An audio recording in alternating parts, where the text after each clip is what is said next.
Hi, so I want to take a few minutes to talk about something. And I think I'm going to go into depth of one part of this and not go into depth of the other part. I think I'm going to just talk about the difference between, so I often have talked about the difference between opposites, alignment, and not being in alignment. So I think I'm going to just focus on today what alignment is, okay? Because this is really about how we process information. You see, everybody processes information in certain ways. We process our information based on what we need in life. And we need certain things. And I'm not talking about food and shelter and those kinds of things. Yes, we need those things. I'm talking more about what our soul needs. I'm talking that will affect how we view food and shelter, how we connect into community.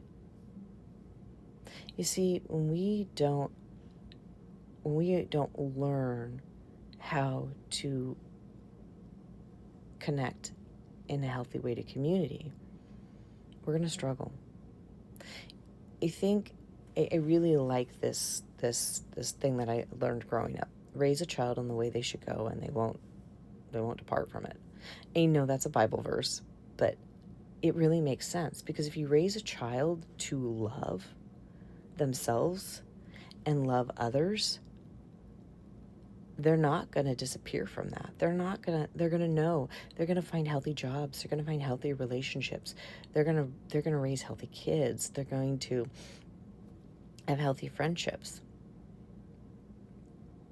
A child is not supposed to learn how to love their parent.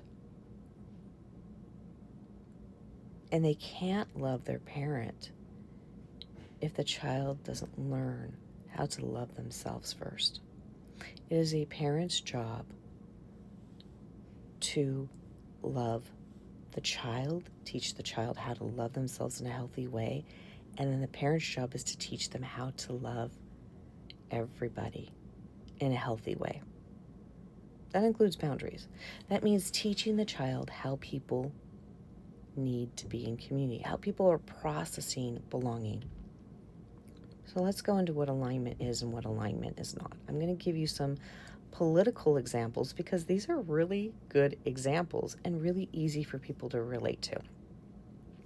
So what alignment looks like is you have two people who are Republican and they agree. Two people are a Democrat and they agree. That's what alignment looks like. Two people are visual and they like the beach and they agree. That's alignment. Not being in alignment would be two people are Republican and they don't agree. Two people are Democrat and they don't agree. Two people are visual and one likes the beach and one would prefer to be in the garden because of the way they visually process that information. You get what I'm saying? And arguments can assume or happen because two people or one person is saying, no, this is the way we do it. And they're not leaving space to have a discussion about other ways. That's what alignment's about. There's a whole difference between alignment and having the opposite. I'll give a brief example of the opposite so you understand. One person is visual and one person's auditory. One person loves to see the beach and one person loves to hear the beach and one person loves to touch the beach. That's what opposites is like, okay? So you're getting an idea. Conflicts can arise in that, but a whole different thing happens with that. Whole different kind of emotional thing happens with opposites than it does with alignment. So going back to the parent thing, when a parent doesn't know how their child loves, how their child belongs in this world, and doesn't take the time to learn, and doesn't take the time to teach their child, what happens is that child walks through life with major hurt, major wounds. Sometimes they keep jumping from job to job because they don't know how to create belonging. And it gets very, very painful. Very, very painful for them. Very painful. They sometimes have a hard time with friendships. Lots of conflicts arise. And so these are reasons why we look at this. Because there's hope. There's always hope. As much as we shouldn't have to, as adults, we can find ways to heal. So when you start learning how you belong in this world, how you create belonging, how you love, you can heal that those people didn't do that for you.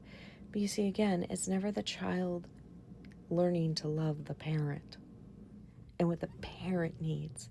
It is the parent training the child how to love themselves in a healthy manner and teaching them how other people love and belong in this world.